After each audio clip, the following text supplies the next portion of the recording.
So it was 2006-ish, 2007-ish. The exact date's not really important, but there was a beautiful and vibrant young divorcee.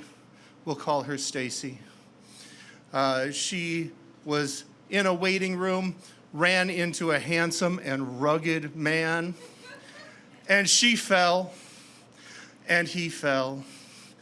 And they fell into each other, and it was a beautiful romance. It was a summer full of campfires and festivals.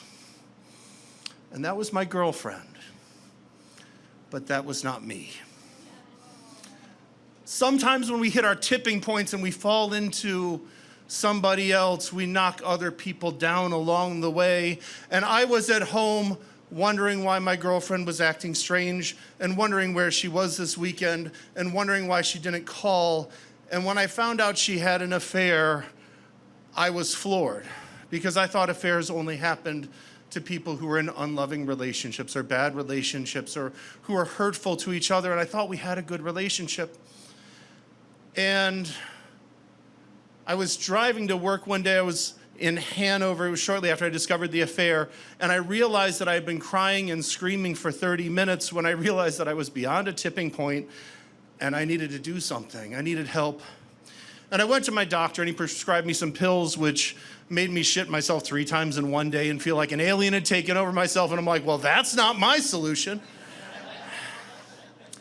So I went and found a therapist. Now, sometimes people tip us over, and sometimes people tip us back up. This therapist, her name was Vicky, was one of the most incredible humans I've ever met. She knew all of the poetry that I knew. She knew Rumi and she knew the Kahil Gibran, but she introduced me to Mary Oliver, sent me home with homework every day, and it wasn't very long before I was doing better. I was functional again, and I was feeling better about myself than I had in a long time. And I was owning my own issues and diving into taking care of myself. And I was still talking to Stacy, who had had the wonderful romantic summer, and she's like, you seem to be doing a lot better. It's like, yeah. She's like, I'm really struggling with all this. Who are you seeing? And I told her about the therapist, so now my ex-girlfriend's going to see the same therapist. And then the man she had the affair with started going to see the same therapist. And then her daughter started going to see the same therapist because this woman was incredible. She picked people up and helped them to put themselves back together again.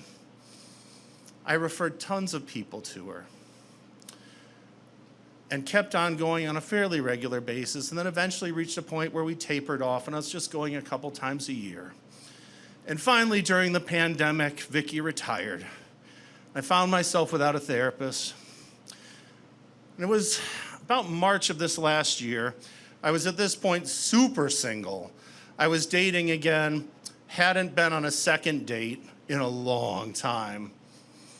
And I meet somebody for a first date. I'm not expecting it to last very long. I'm not expecting there to be a second date because I've just gotten used to this. Met at Victor's and went in. And it was surprising because she looked better than her profile picture. And that's not the way these things usually go. And I told her that right away. And things are going well. We're getting to know each other. I'm throwing out the questions and the thoughts and the things that quite often are deal breakers for me in a relationship, trying to suss this out if it could go someplace. And somehow the topic of therapists come up. And I start gushing about my therapist, Vicky, and how much I loved her. She's a wise old woman. She taught me this and she taught me that. And my date looks at me and gets really quiet and says, was your therapist's name Vicky? It was. Vicky Wheeler? Yeah. That was my therapist too. She's incredible. So we take a selfie, and we send it to Vicky, who's retired at this point. Just captioned underneath said, first date. And she writes back, there should be a second. And she fell, and I fell. And it was a beautiful romance and a great summer full of campfires and camping and festivals, and we're still going strong.